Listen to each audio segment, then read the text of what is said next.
Powered by the Inside the Birds podcast. Now, live from inside the Matt Black Kia Studios. It's Football at 4. Football at 4 is powered by the Inside the Birds podcast, and it is brought to you by the Atlantic City Airport. Plan your summer vacation now.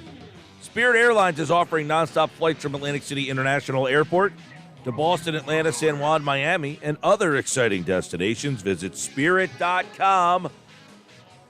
I'm Mike Gill, Jeff Mosher, and this man, Adam Caplan, is in the house for Happy Hour Friday. We're taking a look at Adam's.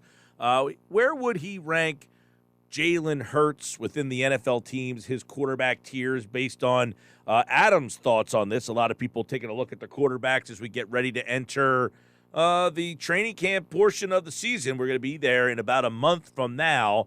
Everybody taking a look at the list of all the starting quarterbacks. And most of the starting quarterbacks, by the way, Adam, seem to be pretty much locked in. I guess there's a couple of jobs that are up for grabs, but we're going to zone in on your list of the quarterbacks and where we'll find out where you think Jalen Hurts sits on the Adam Caplan list of quarterbacks in the NFL. How are you, pal?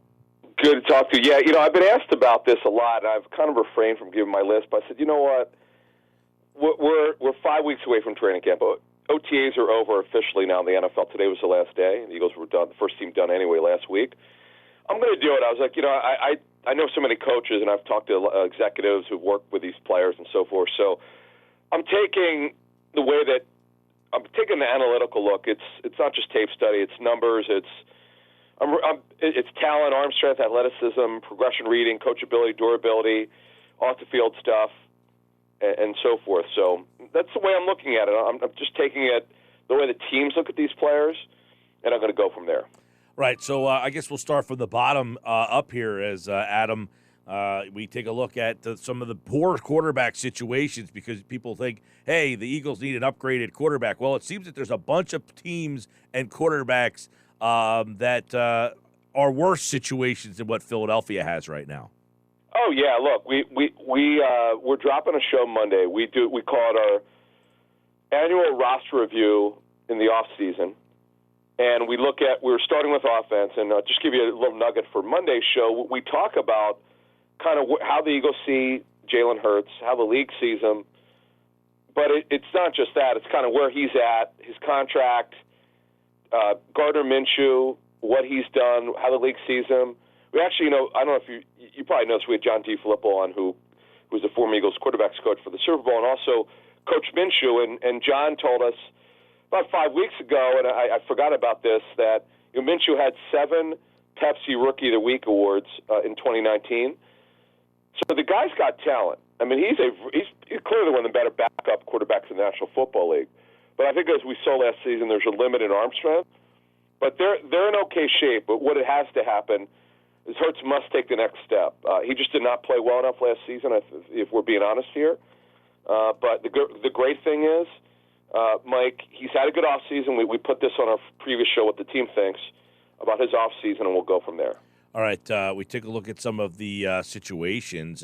You rank Jalen based on arm talent, arm strength, talent overall, athleticism, progression readings, his coachability, his durability. So where would he kind of rank within NFL teams' quarterbacks when you put the whole list together? Where do you kind of have him sitting on the pecking order?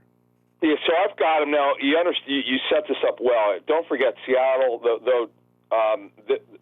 My sources with Seattle think that Drew Lock will wind up being the quarterback by landslide. When the job's wide open. Remember now, in Niners they have 2 guys because they've not traded Jimmy Garoppolo yet. They badly want to, but because he's come back from bad shoulder surgery, they don't have the clear starter. Trey Lance. I think in the end.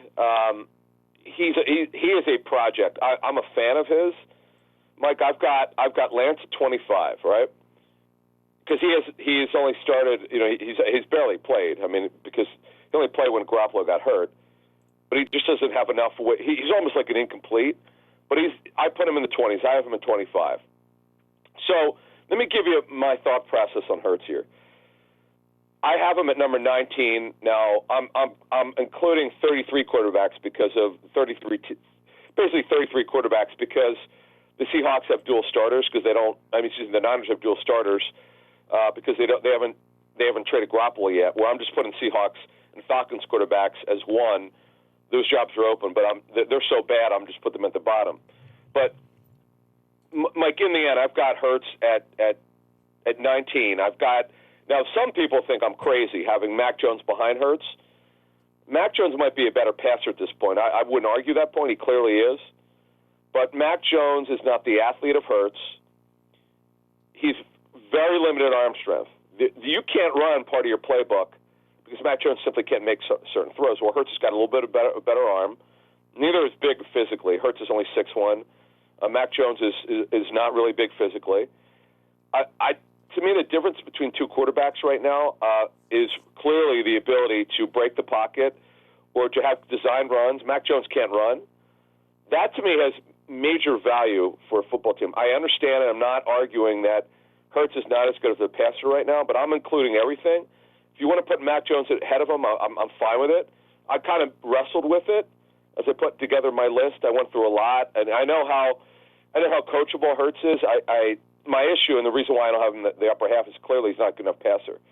But based on what I'd learned the last month, we put this on our show from our sourcing on this, is that his offseason, I'll give you one nugget from a previous show, Mike, his ability to go off the first progression, which is a real problem last year, is much better. Now, I know they were only doing 7-on-7s, but he did a much better job of it. His timing was much better. Now we'll see what happens when they do 11-on-11 when the pads go on in training camp. But I'm just gonna feel right now that what I'm hearing about his offseason is actually real. So that's why I've got him right now over Mac Jones, Jared Goff, Justin Fields, who's a project. Tua, not good enough. Doesn't throw the ball well enough downfield. He's a check-down quarterback. He's more of a point guard guy. Get it out. Boy, they are loaded, by the way, the Dolphins in pass targets. They might have the NFL's best pass target group. So I've got, to finish this off, I've got Hurts ahead of those guys. Yeah, now there's a couple of things on this list that I want to kind of pick your brain on. By the way, you have Hurts at 19, and I don't really feel like I have much of a problem with anybody ahead of him on this list. You got Tannehill, 18, Garoppolo, 17, Cousins, 16.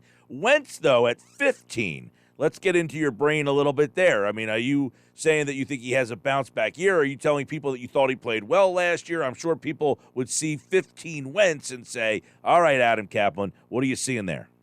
Sure. So here's the thing with Carson Wentz. And he actually played pretty well last season until the last two games, particularly the last one was an abomination against Jacksonville. So if you say, well, if the guy played fairly well, why isn't he higher? It's simple. Leadership, coachability, poor. You have to be available for your teammates in your club. And when the owner, and you and I have talked about this, I've never seen an NFL owner go publicly after his quarterback. It was just remarkable. And then the GM, Chris Ballard, did, but not as badly as Jim Irsay did. And that's poor. I mean, that tells you a lot. Now, again, he played fairly well. He's got very good arm strength, decent enough athlete. He used to be better before the knee injury. Very good progression reader. I can't put him any higher than 15 because he's not a good enough leader. And durability is terrible. Though, we should mention, he had a stress fracture last summer which got repaired. He never missed a game. That shows me his toughness. But again, coachability and durability overall are in question. Not just me saying it. It's public knowledge, and that's why he cannot be higher than 15. Now, right ahead of him, let's dive into him. At number 14 is the Colts quarterback, Matt Ryan. So do you see Matt Ryan and that Colts team taking a bigger step forward, or are they about a 500 team, even with the quarterback change? Mike, this one was one where I wanted to put him higher, but he's an older quarterback, has zero athleticism. Yeah, he's incredibly durable, though, good progression reader. Arm strength better than average, not great. Coachability, again, durability very good. But he's in the twilight of his career. He's a solid quarterback. He's not the same guy he used to be. He's got enough in him. He's got maybe 2 years left in him. In fact, the structure of his contract would suggest he'll be there with the Colts no matter what through 23. But he's a leader. He's coachable. Durability's good. He's just not an athlete. Arm strength just slightly above average. He did get the Super Bowl once. I cannot put him higher than the younger guys, but I got him over Carson Wentz. Why? Because he's a better leader. So you have these kind of broken into tiers, top 10, 11 through 15, 16 through 20, and then 21 through 33. I want to bounce down to the bottom here because there's a guy, and Andrew and I talked about Trevor Lawrence yesterday. You have him at number 30, which I'm a little surprised by. I mean, he's behind Davis Mills and Daniel Jones, Sam Darnold, and whoever the Steelers quarterback is. Are you down on Lawrence, or is this more what are the red flags that you have him all the way down at number 30? He did not play well. I'm trying to be as nice as I can. Now, I know that there were issues on their offensive line. Coaching was terrible last season, Jacksonville. I'm not denying that, but he did not play well. He has decent athleticism. He has a good arm. He had trouble with progression reading. There were a lot of issues here were not in his control. Just the atmosphere was terrible. But he needs to show me more. For a guy that's the first pick overall who was really touted, he's got to play better than this. But I believe eventually he'll be a good quarterback. Plus, with Doug Peterson there, you feel good. Though Press Taylor, we know there were questions about him, and we have to just see how he develops. But I'm a little bit more down initially in his career than other people would be. And I do believe, again, to be clear here, he'll eventually be a good quarterback. But it's where he is now. He simply has not been good enough. You know what's very interesting about the back end of your list here, Adam, is Jared Goff, number 1 overall pick. Justin Fields, what was he, 2, right? No, Fields was actually Justin Fields, I'll look very quickly here, but he was traded up. Remember, it was actually, what's funny about that Justin Fields trade? The Bears and Eagles were talking. The Bears made the same offer they made to the Giants, and they wound up, as you know, making that trade with the Giants because the Eagles didn't want to do it and other teams backed out. He was actually the 11th pick overall in 21. So you have Fields at 11, but then you have Tua was 3, Winston was 1, Lance was 2, Daniel Jones was, I believe, 5, Darnold was 2. If Trubisky starts, he was 2. Lawrence was 1. Wilson was, 2. There's a lot of guys drafted in the top 10 that are in the bottom half of the league at quarterback right now. I guess that shows you how hard it is to find the guy, because there's a lot of guys that are drafted outside the top 10. Mac Jones, Jalen Hurts, Tannehill was somewhere in the middle of the first round. Garoppolo, Kirk Cousins was a fourth round pick. Fourth rounder, yes. Yeah. Brady at the top, obviously. It seems that drafting a guy that high, it's almost a flip of the coin. Well, I remember we talked to Bill Polian, the Hall of Fame general manager on Inside the Birds television last year. Bill said even the best are less than 50-50 on first-round picks. That's not even counting quarterbacks. Yeah. It's just that there's so much goes into evaluation. You're trying to be objective about a subjective process. It's subjective because you're trying to project 20, 21, 22, 23-year-olders to the next level. It's really hard to do.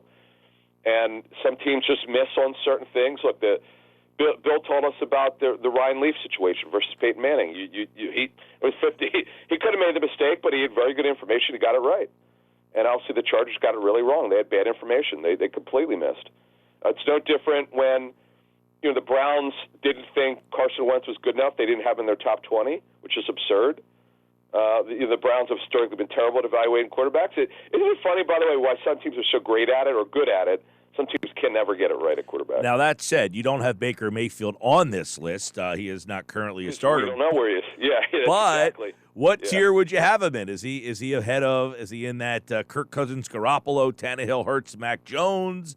Is he better than those guys, or is he somewhere in that bottom 10? All right, so Baker Mayfield, first of all, he doesn't have. He's part of the Browns, but they're trying to move him to Carolina. Carolina is talking to them. They have some interest, not as much interest that has been reported or speculated. Is he even better than Darnold? Well, yes, he is. Okay. He is. Now, here's the problem. Durability, really banged up last season. He's 6'1". He's what we call a small 6'1", small frame. He had trouble getting out of his own way. I give him credit for playing through injury, but he's a smaller frame guy. He was terrific in 2020. He didn't get off to a great start last season. He was never right physically. He got hurt in week 2. He worries me, his body type. Also, coachability for him. Think of it this way. The guy was terrific in 2020. He was hurt in 21. Now they want to get rid of him. They want no parts of him, by the way. No parts of him. That's not a good sign. So where would I put him?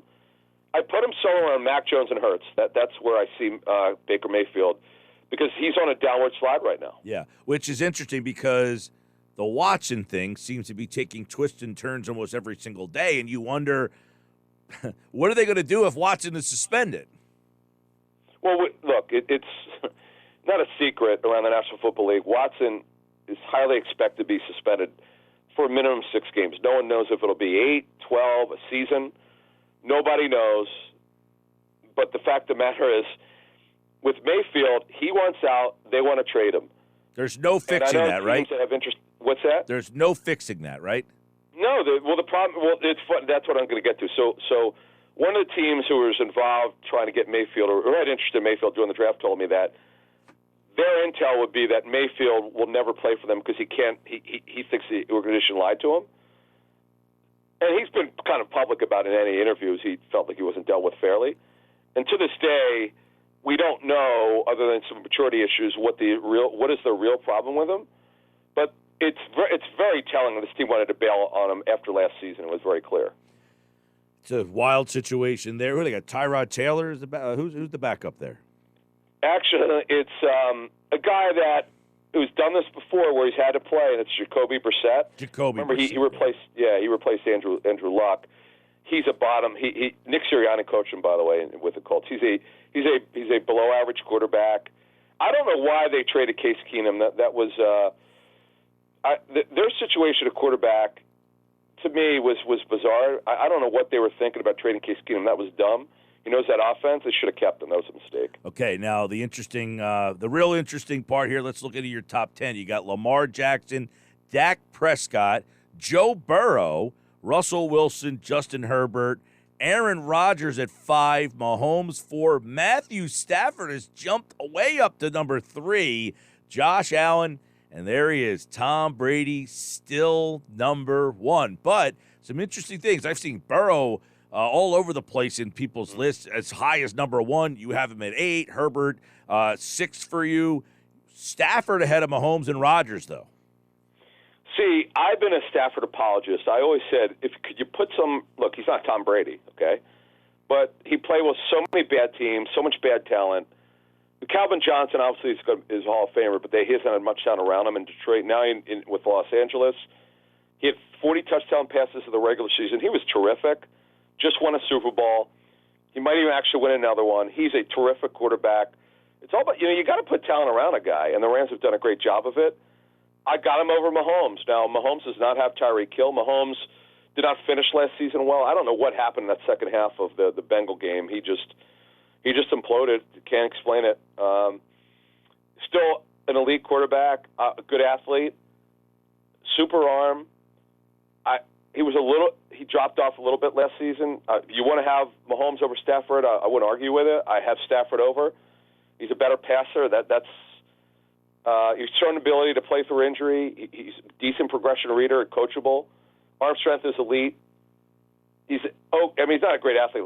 Mahomes he's a scrambler, less of a runner, but he's a really good scrambler. But overall, I got Stafford over Mahomes. All right, and you still got the ageless wonder, Tom Brady. He's still at the top of the list.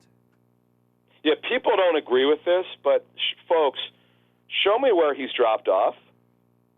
I don't see it.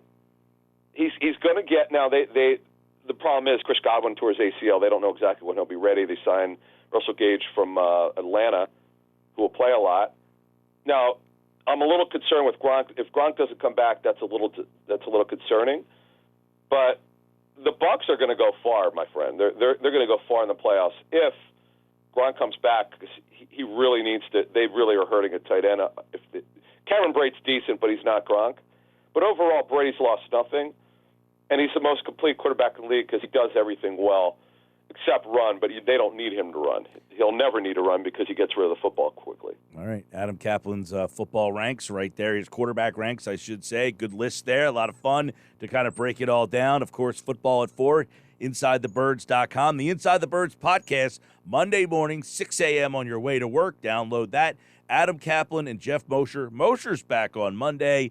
This edition of Football at 4 is in the books. Have a nice weekend, pal. You too. Thank you. All right, there's Adam Caplan, his list of quarterbacks